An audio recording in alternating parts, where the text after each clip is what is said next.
Welcome to the Upland Nation podcast. I'm Scott Linden. Glad you could join me. I hope this is an enlightening and informational session today. Learn a lot about South Dakota pheasant hunting and maybe some of the prairie grouse as well. From an expert, Steve Grossman will be joining us. Talk about pheasants, talk about prairie grouse, and maybe even some forest grouse. He guides up there as well. So a lot to learn from this guy who's been around the block a few times. I might get to a little chukar hunt I did, the things I learned there about stealth. We'll learn from you what you learned last week out there in the field and the forest. You'll be sharing some of that from our Facebook pages. And the Upland Nation Puzzler and the accompanying prize, of course. I'll be announcing our first winner and a new prize, so stick around for all of that. Made possible in large part by my good friends at RuffLand Performance Kennels, Happy Jack Dog Care Products, the Huron, South Dakota Ringneck Nation, Pointer Shotguns, and Dr. Tim's Natural Performance Dog Food. And, of course, Sage and Breaker Gun Care products crafted at the highest caliber.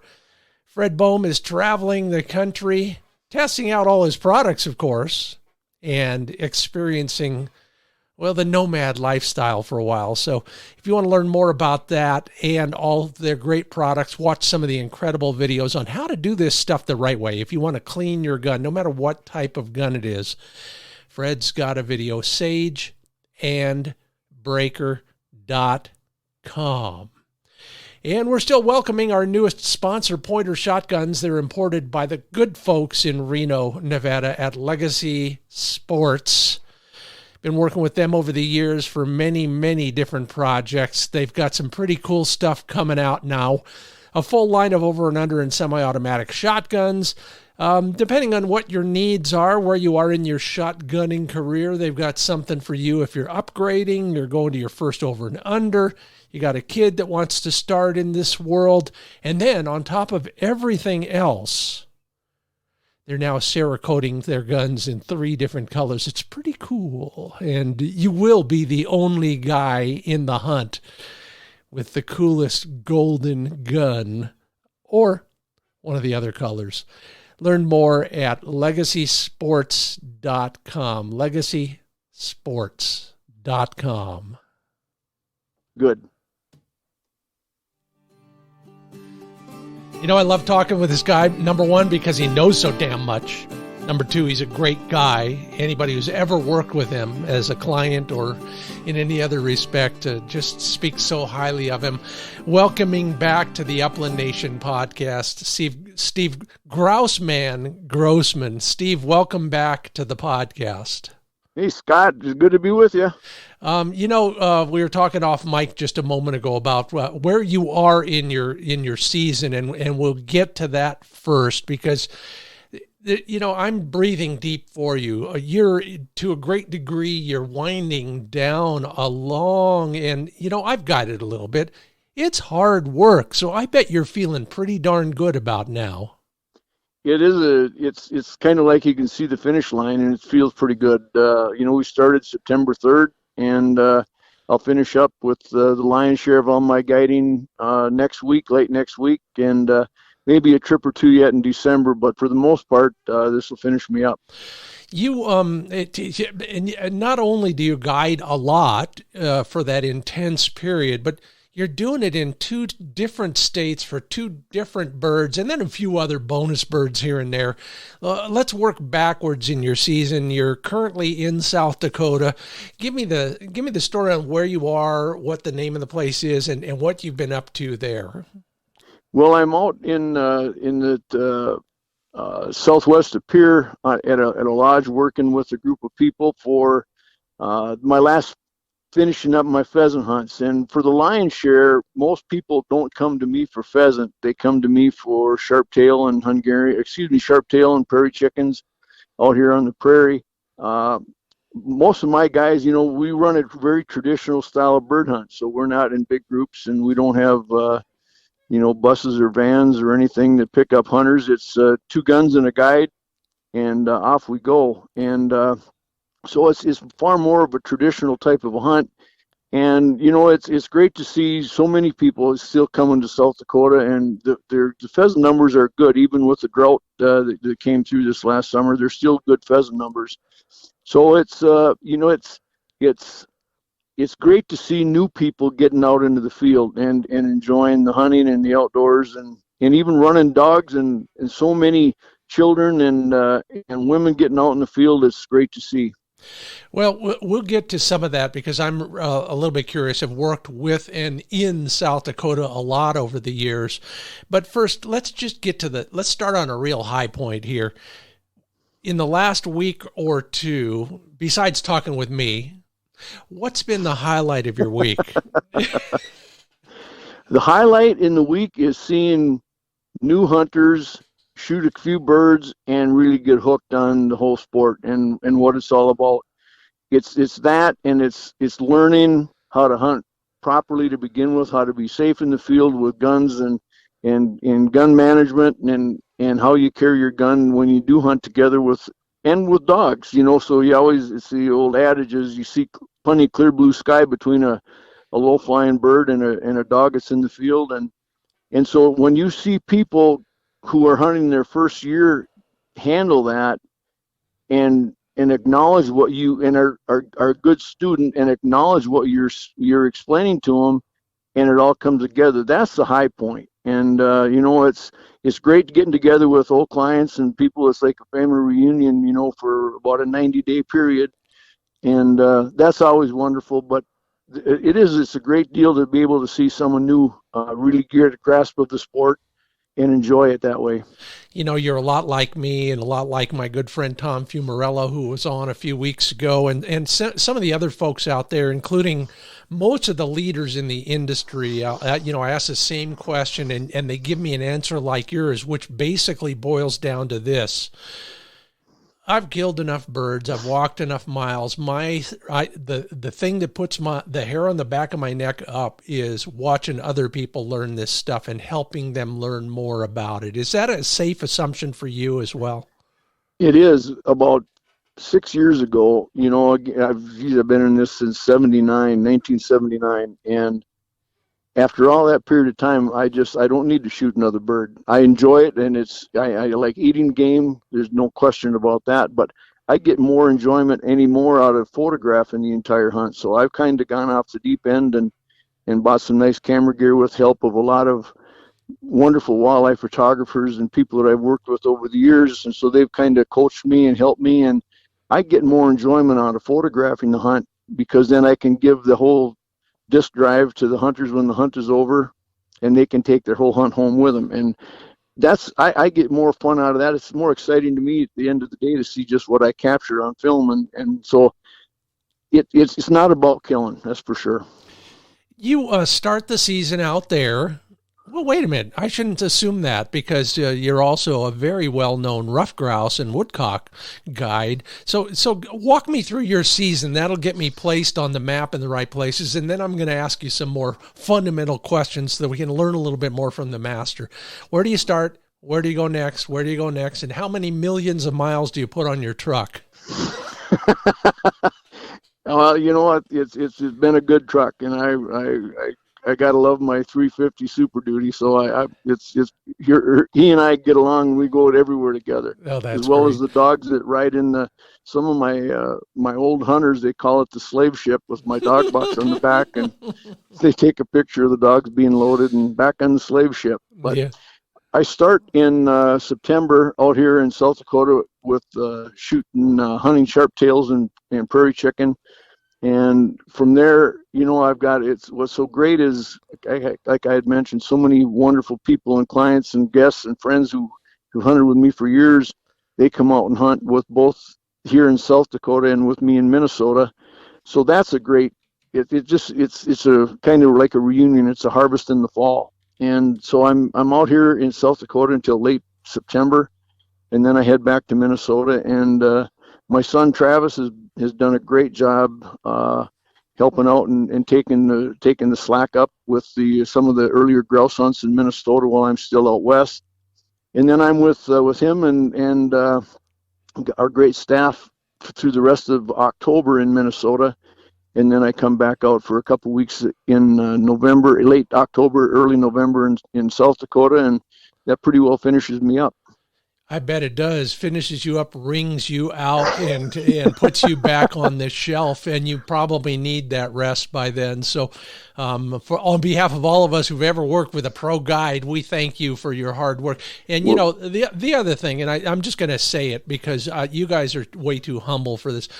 You know, by the time you show up, pick up a client and go hunting, you've already worked that morning. And then when you drop them off again, you go back to work. People don't understand there's pre and post hunt stuff. What are you doing in the morning and late afternoon that we never see? Well, it's getting dogs put up, you know, and making sure they're in good shape, especially, you know, to check them over so there's not any, you know, they're a huge part of the hunt. They are the hunt. And so, you know, to check we don't have weed seeds in the eyes. We don't have branches and sticks poking dogs and causing issues that way. Out here in the prairie, at times it's pulling burrs from their coats. You know, I run a English setters and a Labrador when I'm out here in the prairie, and so the setters at times, you know, they get all bunched up with, even though we shave them, but they'll get a few cockaburs under their armpits and under their legs, etc. And so we clean those out and get them ready and get them fed and tucked in for the night. And then in the morning, it's getting things loaded, putting coolers, water, and sodas and whatever we need in the coolers and getting things ready for the start of the day and then joining the hunters for a breakfast with a smile on your face and greeting the day and letting them know that it's like you're the most important person you are. That's there and they are, because when our hunters come in with us, it is 100% their day. It's not my day. It's not my other guide's day. It is their day. And so the whole hunt is based on what they want and their ability and it's their day. So we do everything we can to accommodate that, and so far so good. You know, I feel so bad. I did a pretty intense chukar hunt I'm going to talk about later in the podcast, actually. Short but intense. And, you know, thought I did a pretty good job after the second day inspecting my dog, but son of a gun, if not 2 days later, I find a little scab on his left back leg. And I thought, why didn't I find that when I had him up on the tailgate at the end of that day? Is there anything in particular you can do to help us do a better job of inspecting our dogs at the end of a hunt? Something that maybe we haven't thought about? You know, it happens to everybody. Someone's going to miss something. Yeah. I guess, you know, I'll feel for if there's any pain, if there's any stiffness, if there's anything that comes outside of the ordinary, I'll look for that. I'll squeeze paws, and if there's like something may have gotten up between the pads, whether it's a cockabur or a sandbur or something of that nature. But, you know, other than that, these dogs are warriors. And so, you know, and in some instances, the difficult thing can be when you have a very aggressive, high-powered dog that really you're not going to show anywhere. It's got to be something really difficult that you don't pick up on. And years ago, it happened to me. I had a really hard-going female setter, and at what point it happened, I have no idea. But she was on the stakeout chain, and I looked at her from a different angle, and she had like a small hematoma on her chest, and so I investigated it, and it was starting to. So I took her to the vet, and we put her on antibiotics, and that was when I had a place in southern Kansas. So a couple of days later, I'm back in Minnesota, and it hadn't gotten any better. So I took her into the vet, and they kept her overnight and did surgery on her, and they pulled a stick out of her chest that was about the size of the length of a small pencil, about the diameter of a pencil. Ugh. And she showed there was zero indication that she was hurting, zero indication of anything until I saw her at an angle. The hunting season had been done for about 3 weeks, and long story short, she came out of it just fine. But what I'm getting at is some of those dogs that go so hard, they won't show their wear and tear, and so at times there was no entrance wound, there was no anything that indicated that she was hurting, except then I saw that hematoma, and we got her taken care of. So it's just, if you happen to have a hard one, it's one of those things you maybe take a little extra care, especially when the hunt is over. Yeah. You know, a lot of that stuff, you're right. You find it, but you find it too late. But the best way to avoid the too lateness is to just be real intense. I got a disadvantage in that I'm colorblind. I got dark colored dogs almost all the time. I can't see blood on a brown coat. So, sure. So you know what I ought to do is have somebody else in the hunt take a look at my dogs for me. I'll buy them a beer and they do the inspection.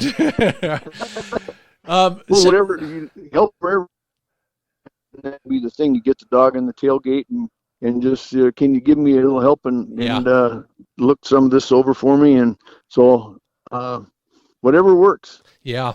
So let's take your season from the very beginning, because, gosh, even the last time you and I talked, I was in the middle of my ongoing study of sharp-tailed grouse.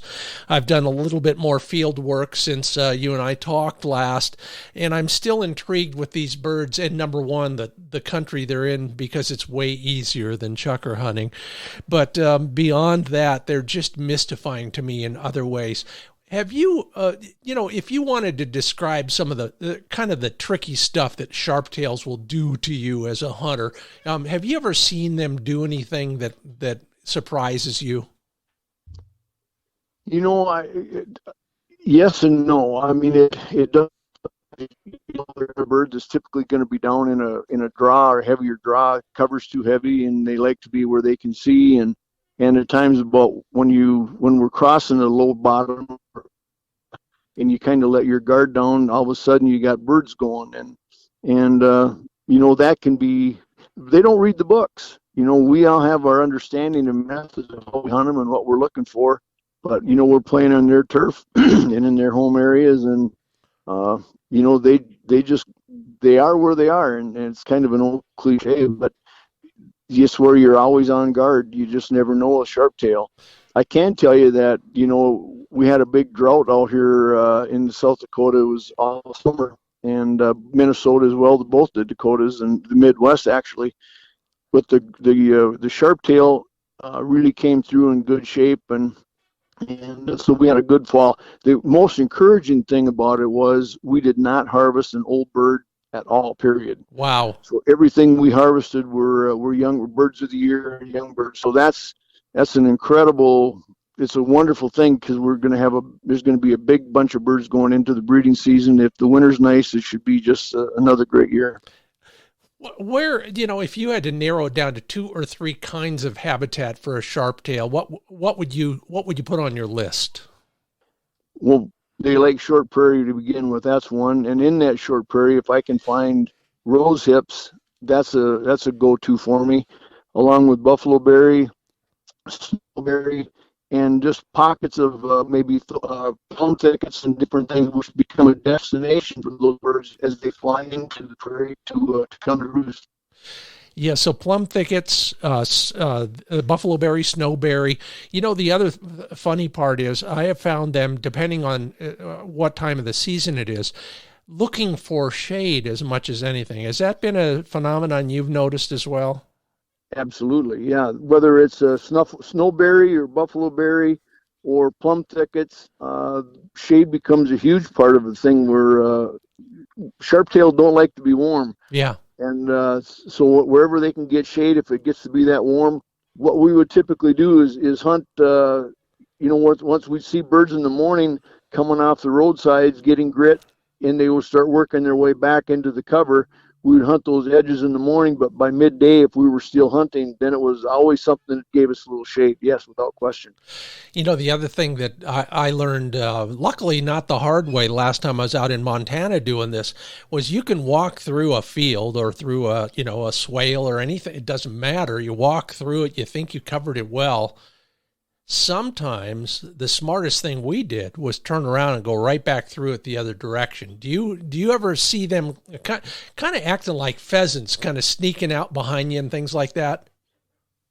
At times we do, and we had an instance this fall where there was, again, I had mentioned they were in there was a kind of a bowl, and we worked around the top side of this bowl and found nothing. So we loaded the dogs, and we were going to drive out of that pasture. And in the middle of that bowl, down the bottom of that bowl, we're driving along, and there's a bird running down the truck track. So we stopped, put young dogs on it, and we were able to play some work with the young dog. But how we missed those birds, we had to be within, you know what it's like if the dog is 20 yards upwind of the dog, upwind of the birds, and they can't smell them. The birds are gutsy. You walk by them, and even with the grouse and woodcock, all game birds will at some point will catch you with your pants down. Yeah, it's hard to walk with them down like that, but I'm getting better at it. Let's get in the F-350, load up the dogs, head for Minnesota. How was your grouse season? It was better than I expected. Even with the lack of water in the woods, we had to carry a lot of water for the dogs. We had a great early season was way better than expected. Early meaning that first part of October. The bird numbers were good, both grouse and woodcock, and we had some great dog work out of them, and it was a very welcomed. I was not expecting that, and so it was a good fall. You're listening to the Upland Nation podcast. I'm Scott Linden. That's Steve Grouseman Grossman. We have just transitioned from one time zone. Well, technically, I guess it is the same time zone certain times a year, but well, maybe not. You're in, yeah. Anyway, we're now in Minnesota. What's the name of the lodge up there again? The Grouse Lodge. Okay. Little Moran. The Grouse Lodge, and you've got a lot of history down there, don't you? There is a ton of history. Yeah, it's we have one client that comes in and he calls it the Sanctum Sanctorum. Mm-hmm. Mm-hmm. Mm-hmm. So it's in his words, it's his holy place. Well, there's the stories go on forever. I understand that. I was in that place, my version of that place, up until Monday morning of this week, and I know exactly how he feels, and it is kind of a great feeling to have a place like that you can run to when you need to. Anything interesting happened during your rough grouse season? It's kind of like a safe plane landing. Everything was uneventful, which is good. So it was a good fall. Really nothing out of the ordinary, that took place. And so no, it was. I wish I could give you some juicy tidbit, but I can't. Well, you can give me any number of tidbits, juicy or not, but here's one for you, and this may end up somewhere else as well. I'll warn you about that in advance. But, if you're working with dogs on the prairie, and then you're bringing them back to Minnesota to work the rough grouse woods, what do you do to adjust them, or do they adjust themselves? How do we adapt if we're a one dog person hunter? Can we do anything to help that dog adjust to the tighter quarters? No, you really can't. And the reason I say that is dogs have got their own kind of security or their own range or their own zone, and where they're comfortable with. With us, I guess if there's any one thing that that especially both on the prairie and in the grouse woods, is that with prairie birds early season, we're very strict on our manners with our dogs. So if a bird should blow out of the outside edge of a flock or a covey of birds, the stop to flush is so important, because then the dog stops, then the hunters can walk on through and foot flush any other birds that are left on the ground. And this really is the same comes through to play in the grouse woods. They hear a bird go out, the dog stops, or woodcock blows out. The wind is wrong. They're a victim of circumstances. So the stop to flush is so important. But the dogs really have kind of their own comfort zone where they're comfortable with. And you as a handler, I mean, if you like a dog to be really short in the woods, then you can shorten them up as you need to. Whether it be, a lot of people are using electricity or an electric collar with either a buzzer or a beeper or a vibration, something to that effect. that it's not it's the dog understands it as a warning and they get too far. So you can control them that way. But the real thing is, I'm one of those that I always just let my dogs have the head, have their own head. They've got the nose, I don't. And again, I learn more from the dogs than I've ever than anything I've read or anything else, just by watching the dogs and letting them take me to birds. Oh yeah, absolutely. You know, you got to trust your dog. They got bigger noses and they're a little bit more sophisticated when it comes to that sort of thing. If you had to offer up one tip to rough grouse / woodcock hunters, just what is the biggest mistake you see out there, or what is the thing you end up telling your clients to do most of the time that we haven't thought of? It really happens on the prairie as well. As once our dogs are on point, is to be more aggressive on the flush. Thank you. I'm a big believer, but carry on. Yeah, no, I mean, and before we get out to hunt, whether it be new hunters or the most successful bird hunters that I have, of guys that have hunted with me for enough years, where once the dog is on point, they know enough to get to the dog and get past it, because it's not going to happen under their nose. It's not going to happen 10 or 15 feet in front of them. It's going to happen 20, 30, 40, 50 yards out in front of them. And when they are less aggressive and stand back, the bird flushes and they're out of position to get a shot. Yeah. And that becomes the biggest issue we deal with. And so the one thing I'm constantly telling people is you got to keep moving, move forward, get through the dog. And, eventually they start to understand it. One nice thing that when I'm in the grouse woods, my hunters can get into a position where they are in a spot where they can move the gun. So if they're 20, 30 yards on either side of me where the dog is at on point, when I go in to flush and the bird gets high enough, they end up having a very high percentage shot on that bird, even though you're still in the grouse woods. Yeah, yeah. And the other, I guess, too, the other thing, and I see other people when they come in, is they crowd the dog when they come in to flush. And in crowding the dog, especially in the grouse woods, you lose your field of vision. So if a bird doesn't flush straight out in front of you, you're just going to be out of place, and that becomes an issue. I got to tell you one story, and you can relate to this. You've been there and done that. Number one, I agree 100% with all of that. I also agree. I also suggest, and you're the master on this, that a bird that's been pinned by a dog also responds better to a slightly more aggressive hunter walking in on it. I think they hold a little tighter when they can hear you slightly and know that something's coming at them. I'll leave that for discussion later, but I got to tell you the story. We were out at a great, incredible, semi kind of private lodge making a show years ago, owned by a industry mogul. I'll just leave it at that. And one of the other hunters with us was that mogul's nephew, and he wasn't very experienced. Let's just leave it at that. My dog wasn't near as solid as he could have been at that point. Mine never are. You know that if you watch the show.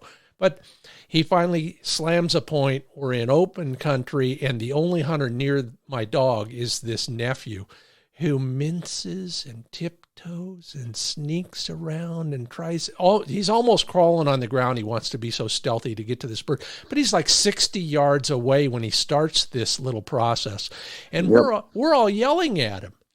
By the time he gets close enough, we've all gone hoarse yelling at him to walk in on the bird and put it in the air. Of course, my dog's, out of the corner of his eye for a while. You know your dogs. They're still on point, but they're looking for somebody to come in and take over here. And finally, he turns around and looks at this hunter and says, "Are you going to do it, or am I?" And that guy's still 30 yards away, so he blows that bird out, and that's the end of it. It's so, you described an everyday occurrence. Yeah, I bet. It does. And what it does, if you're aggressive and you go hard at the bird, you're going to cause them to flush. Yeah. If you tiptoe and you go in easy, they'll just walk away from you. Oh, so, yeah. An interesting thing was, a number of years ago, we had the English Cocker Nationals Championship was at Little Moran in 2011.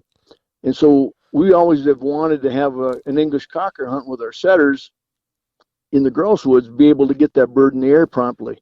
So off we went. We thought we had the world by the tail. We had a couple national champions, and we had some nice setters, and dogs would be on point. We'd send the cockers in, and the cockers would end up flushing the bird, but they still push the bird another 20 yards in front of the dog, which caused the bird to flush. We got the bird in the air, but the hunters were out of position. So it wasn't quite what we hoped it would be, but, it was a fun experiment, and, we shot a few birds, but, it just you got to get them in the air, because what ends up happening is this constant running, stopping and starting is like a pheasant down a corn row, and then the bird's going to flush out, and then that becomes more of a known for the bird. They understand and realize run and flush, and so that makes it even more difficult in the woods. Yeah, we're creating a new race of pheasants that is smarter than us, I'm afraid. You're listening. I totally agree. You're listening to the Upland Nation podcast. My friend Steve Grousman. I'm Scott Linden. I'm the guy who gets asked the dumb questions. It turns out some of them aren't so dumb, but some of them are, which leads me to this. You mentioned cockers. I love them. And every time we have one on the TV show, Lynn sets about 20 yards away from the pro guide. And at one point in time, he always gets this shot. A cocker who's just had an incredible experience putting a bird in the air, maybe brought it back, but then he gets a running start and jumps into the arms of the handler. I don't know any other dog breed that does that. They are so grateful to be taken hunting. And maybe that's why you've decided against it. They're a little bit too enthusiastic. But you hunt with Labradors sometimes. Do you do that in the grouse woods too? Not in the grouse woods. Okay. Again, we tried it with the cockers, and we'll get the bird in the air. But the problem is, once we get an aggressive dog encouraging the flush, the hunters can't move with the dog as fast as the dog is going in, and so then the bird flushes and the hunters are out of position. So I get it. Yeah, absolutely, and that it can be more and more of an issue. One of the things we're going to be talking about in upcoming weeks, both on the podcast and on my Facebook pages, is stealth and how we use that. We've talked about because kind of the polar opposite of stealth, which is walking in assertively, is a good term for walking in on a bird that's been pinned. Are there any times when stealth makes sense? And I'm particularly thinking of sharptails, but it may be pheasants as well. Is it strategy? Is it quiet? Is it the way we approach a cover? Tell me about stealth in your world. The only time I would be stealth is if it's a point that is a little bit, I question whether the dog is pointing with his nose low to the ground or right underneath it. I'm fortunate, my dogs, for the 99.9% of the time in all these years, when it comes to a porcupine or a skunk, will point it. Yeah. So if they're in a spot where, or even a snake, we had a couple snakes pointed this fall, that when they point in a brush pile or snowberry or buffalo berry, something isn't quite right. That's about the only time I go in stealth. Other than that, I'm still very aggressive every time when the dogs are on point, because I want to get that bird in the air, and I don't want to waste time. If a dog is already out there at 100, 200 yards, by the time you get to them, the birds could have walked off. And at that point is what I'm telling my hunters: keep moving, got to keep moving. And sometimes the birds are flushing 60 to 80 yards in front of the dog. Yeah. Yeah, well, I wish my dog had a nose like that. But can you tell the difference between a porcupine point and a pheasant point? Not the difference in the point, but what alerts me is the location of the point and how the dog is pointing. Knowing your dog, most of the times, our dogs have got some, they've got a very long nose, and so they're not going to be right up tight into a pile of buffalo berry or snowberry or plum thicket and point right in the middle of it. They'll wind them from a ways back. But all of a sudden, if they point right on top of something, that's typically not the norm. And most birds are not going to hold that tight for a dog to be right over the top of it. And when that happens, that concerns me about what they may be pointing. So then I'm a little bit more stealth mode that way. Yeah, that is a great piece of advice. It's all about what we perceive the distance of the point more than anything else. I get it. And the posture of the dog. There you go. that's a big part of it. So, your dog, and you can understand it and read it. And if you think, there's something here, and Yeah. that gives me caution. Oh, amen to that. And it's so true. If you know your dog well, you can tell the difference. It's absolutely correct. And I'm glad you brought it up. I promised everybody we'd talk a little bit about pheasants, and we really haven't. But if you started by telling us there were more birds than you thought there might be, and that's kind of one of the strangest things about South Dakota these days. And like I said, I've been hunting there for 15 years, and I worked really closely with them for many of those years. They stopped putting out their bird population forecasts, and you could look at that as a cynic and say, well, they just don't want to discourage you from coming no matter what the numbers tell us. You think we did all right this year in terms of populations. What kind of indications did you have for pheasants that led you to that? Well, I was out here, in western South Dakota with some prairie dog hunters earlier in the summer, so I got a chance to do some morning drives, and you'd see enough birds that gave you that it was nice to see. And then late in the year again, when we were out coming out to shoot and hunt sharptail and prairie grouse, driving in certain areas, we would end up seeing areas where we should see pheasant. We saw pheasant, not huge numbers. There's still a lot of crops in the field, and I think the numbers are good. I didn't expect them to be quite this good from the areas we're at out here west of Pierre, but they're better than adequate. And the reason, and where I'm basing that on, years ago when I was up on the Cheyenne reservation guiding up northwest of Pierre, in 2017 we had a bad drought, and the pheasant really took it hard, and it's been a slow comeback in some of those areas. But with that in the back of my mind, the birds came through this far better than that I anticipated. And a lot of it is due to the ranchers and the guys that have plenty of water, or enough water for those birds to survive on, in the potholes and the dugouts, and the dams, etc. I think that's a huge deal that they had enough access to water. And there were plenty of grasshoppers, so there were plenty of crickets, grasshoppers, bugs. So there was good bugs for the young birds to feed on, and so it was surprisingly better than I would have guessed it may have been. And I'm having the same experience. Our season is still in full swing, but by that I mean mainly desert birds, a few pheasants here and there. But we've had a very similar pattern here. Drought, of course, little patches of water here and there, finding birds near the water, depending on the birds you're chasing. But a lot of bugs. And, in the places where there wasn't enough other kinds of feed, that's what we're finding in the crops of chukars and huns and quail even. So good stuff. I know you're winding down. You're always a resource. Steve, Grossman. Steve, if they want to learn more about your operations, what's the best address on the World Wide Web for them? The best would be just go to thegrouselodge.com. Thegrouselodge.com. Learn more about his operation, both rough grouse and woodcock, and then all those prairie grouse and pheasants as well, in some incredible country. I know it pretty well. Haven't been to your lodge yet, Steve, but as always, thanks for being a part of the Upland Nation podcast. Yeah, it's always fun to visit with you, Scott. Thank you. And while Steve is now going to put his feet up for the day, I hope he sure deserves it, we've got a lot more to talk about. I'm going to tell you what happened on a recent chukar hunt. Maybe you'll learn something about it. And speaking of learning, a lot of folks responded to a request on the Facebook page about what you learned, and you might find out something there that you can apply to your own hunting or your own dog. And a new prize in the Upland Nation Puzzler Quiz. So that's all coming up right after I talk to you a little bit about HappyJackInc.com. That hunt the hunt I'm going to talk about soon. I used so many of their products for so many reasons. HappyJackInc.com is where you learn all about these.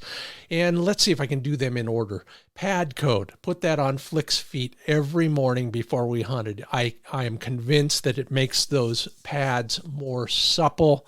I'm not going to bore you with the lecture on suppleness versus calloused and hard, tough, but maybe I'll write about that down the road. At the end of the day, I found a few scrapes, so I sprayed some seal and heel on those, kept them nice and safe and covered, breathable, and Flick wasn't licking off all of the, he wasn't licking them and worrying them, if you will. DD33, we were in a kind of a ticky place for quail one day, so I sprayed that on him. And then at the end of every day, his pads got a little spray of the Happy Jack skin balm just to make them feel a little bit better at the end of the day, soothe them a little bit, maybe a little bit more moisture in there. And moisture, I think, is a pad's best friends. Maybe we'll do a whole podcast on pad care someday with a veterinarian, but they all worked for me. They all worked for Flick. HappyJackInc.com is where you learn more about all those products. And speaking of that trip, very dry, very hot. In fact, all the water sources we typically find on that hunt were dry, bone dry. Luckily, RuffLandKennels.com not only makes the world's first performance kennels for your dog, they make all sorts of other great roto-molded products, including their water topper. That's the one I've raved about before. It can go on top of your RuffLand kennel. Holds 9 gallons of water, and you can plumb it in a way so you can spray your dogs off at the end of the hunt if it's hot. You can refill every water bottle you have and still have plenty left. We almost emptied it once, but that's because I forgot to top it off that morning. And then when the dogs come back to the truck before we do at the end of a hunt, their water hole product is one of those spill-proof kind of things you can set upright or you can set sideways, carried in the truck. I set it out by the back tire so that when the dogs get back to the truck before we do, they can have a drink even before we get there and open the back of the truck. Learn more about all of the accessories at RuffLandKennels.com.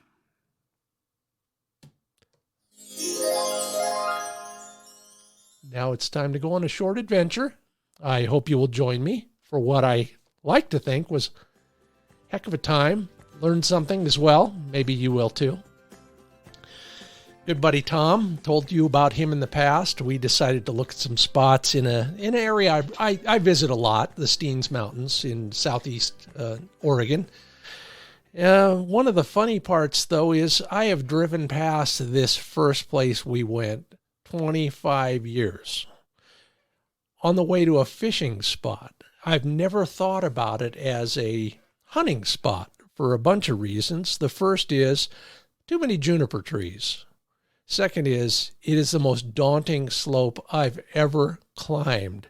I think I get this right. I'm sure I don't get it completely, but I think if you're judging inclines, 45% incline is about, pretty steep. 90%, I think, 100%. Anyway, straight up and down is 100, 50 is halfway, etc. This one was way more than half. You were climbing on hands and knees quite often. But Tom had been there the week before, and he insisted that it was worth the climb. We watered up, tightened our bootlaces, and started fighting our way to the high spot, right at the bottom of that juniper line, which ended up being about 6,700 feet. So we're out from the valley floor, climbing up basically lava rock, giant boulders, lots of those long strips that come down from the summit. They're, 10 to 50 feet wide, and they're basically like a giant had dumped a bunch of rocks on them. And so we would have to cross those every 100 yards or so. Man, my feet hurt just talking about it again. And in between, there's sagebrush, there's cheatgrass, lots of cheatgrass, there's draws and canyons and everything else. So we're, my baseball catcher knees are starting to tell me that they'd rather be down at the bottom drinking soda. But we're going across that, and Tom's about, 100 yards above me, and that's how we hunt chukars a lot of times. That way the guy on the bottom gets all the wild flushes, and Tom gets some of the shots when he's below them.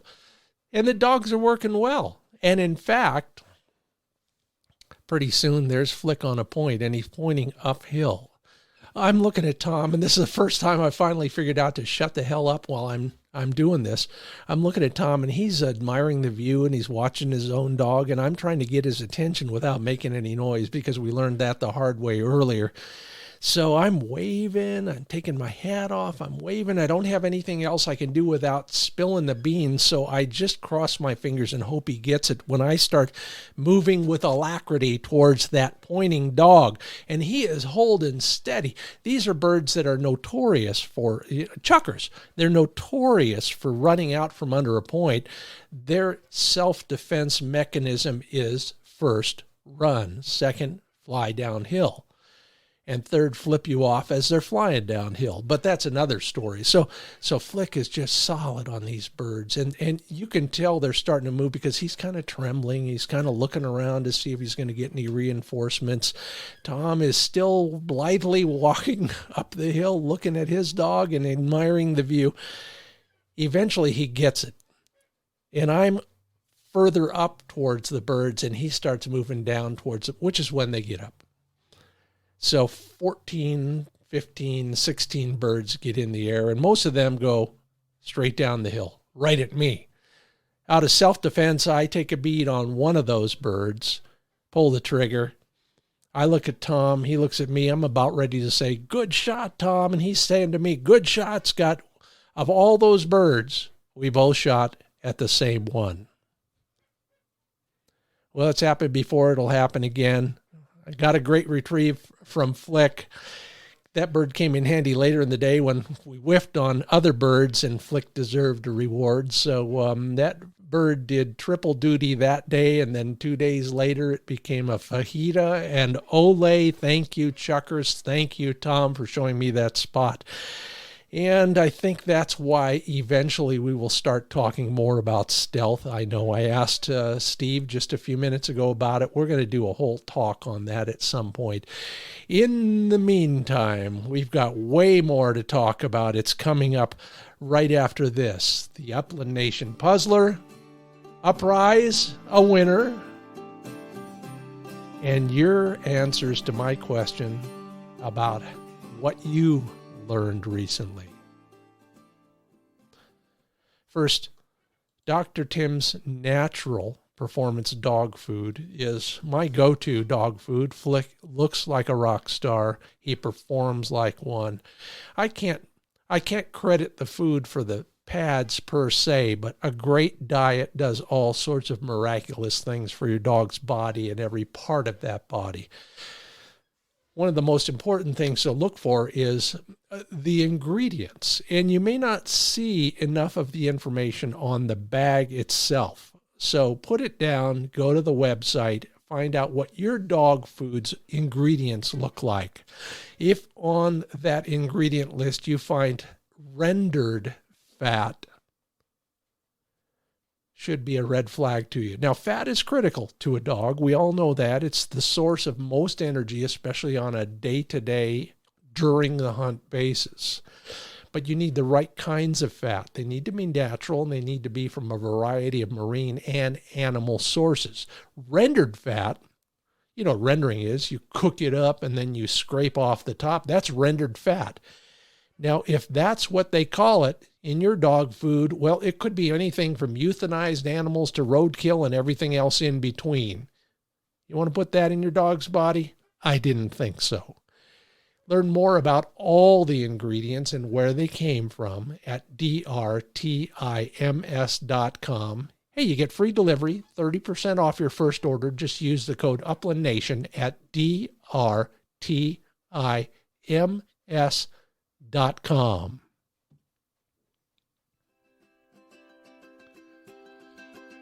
And congratulations, Matt Templeton. You're the first winner in our Upland Nation Puzzler quiz. Sending off your Pete boot dryer today. Thanks to everybody who participated over the month of October. It was a lot of fun. Some of the answers were great. One of the questions was, what's a ditch parrot? Matt answered that one with, of course, a ringneck pheasant. Here's the new puzzler for this week. The prize, a Chief Upland customizable front-loading technical upland hunting vest. Pretty cool. I'm looking at it now. A few bells and whistles, all sorts of ways to configure it for your own particular hunting situation. If you have the answer to this question, message me on any of the Facebook pages. Look it up if you need to. Probably serve you well if you do. What is the definition of gastric volvulus? Just like it sounds, gastric volvulus. Hope you learned something from that one. I know I have in the past, and I hope you don't have to learn it the hard way. What is the definition of gastric volvulus? Yet in November, I'll be handing out that Chief Upland customizable technical upland hunting vest. So I learned something every time I ask a question on Facebook, and that's what we're going to talk about today. What you've learned and what I can thus share with everybody else. Whether it's about birds, dogs, habitat, strategy, tactics, or your hunting buddy. For me, driven home yet again, the places you go to and then cross off your list forever always will lead you to places you'll visit for the rest of your hunting life. So don't get mad because you didn't find many birds or worse. Now you can leave that place alone and find some new places. Josh Glover says a dog can learn a lot in a short period of time given the opportunity and bird exposure. Spending a week on the road chasing birds does dog good and ourselves as well. Amen to that. Friend of the show, George Cummins, says, I learned gas is higher at the pump than what the sign says. Yeah, that sucks. Miles Burdett says having big game tags can really stall out the start of the bird hunting season. Well, I know the solution to that, Miles. I don't think you'll like it, though. Jack Gable says the second shell in a side-by-side or an over and under is smarter when it's saved for the stay-behind bird. Man, did I learn that a couple times last week. And Scott Mendenhall says that me and my dog both don't like hunting in the heat. Isn't that the truth? Well, you all have my sympathy, my admiration. I'm glad you're out doing it. That was the best part about it. So many people are getting out on a regular basis. It's that time of year. Don't you forget it. And if you're looking for more places, this part of the show is brought to you by findbirdhuntingspots.com. Growing every week over there because there's new material every week to help you find places to hunt. Train and care for your dog as well. It's all right there. Findbirdhuntingspots.com. Thank you for helping us grow that site. And thank you for leaving a review at Apple Podcasts and for listening, of course. Appreciate your telling one friend. That's how we grow, and we're growing dramatically. So spread the word if you can. We're talking every day about something at the Wing Shooting USA and Upland Nation Facebook pages, so join the discussion. If you did leave a rating or a review, thank you. That's another way we grow. The more 5-star reviews we get, the more listeners we get as well. Thank you again for listening. Thank you to all our sponsors. Until we meet again right here, I hope to see you on the road and in the field. I'm Scott Linden.